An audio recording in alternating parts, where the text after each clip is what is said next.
4 বছর ধরে আমাদের একটা ফাউন্ডেশন চালাচ্ছি, সেটা হচ্ছে ইমাম হাসান হোসেন ফাউন্ডেশন। এই ফাউন্ডেশনের আন্ডারে আমরা বিভিন্ন মানবিক কাজ করে আসতেছি গত 4 বছর ধরেই।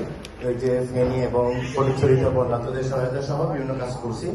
আজকে আমরা আসলাম মূলত এই পিস ইন্টারন্যাশনাল এই সংগঠনের কার্যক্রম সম্পর্কে জানার জন্য, এবং এই কার্যক্রম সম্পর্কে জেনে আমরা নিজেরা স্টাডি করে কিভাবে আপনাদের সাথে কোলাবরেট করা যায় এটার চেষ্টা করা। আমরা মেইনলি ইউনিভার্সিটির স্টুডেন্ট যারা আছি, আমরা সবাই মিলে হচ্ছে আমাদের এই ফাউন্ডেশনটা গত 4 বছর ধরে রান করতেছি।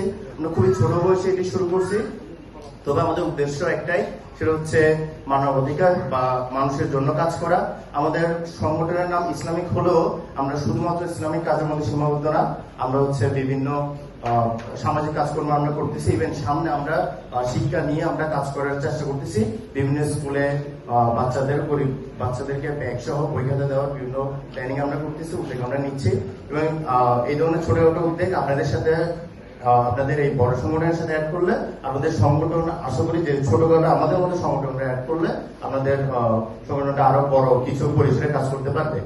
আর সাথে হচ্ছে ধন্যবাদ পিস ইন্টারন্যাশনালকে যে আজকে আমাদেরকে এখানে কথা বলার সুযোগ করে দেওয়ার জন্য। আর সাথে হচ্ছে ভাই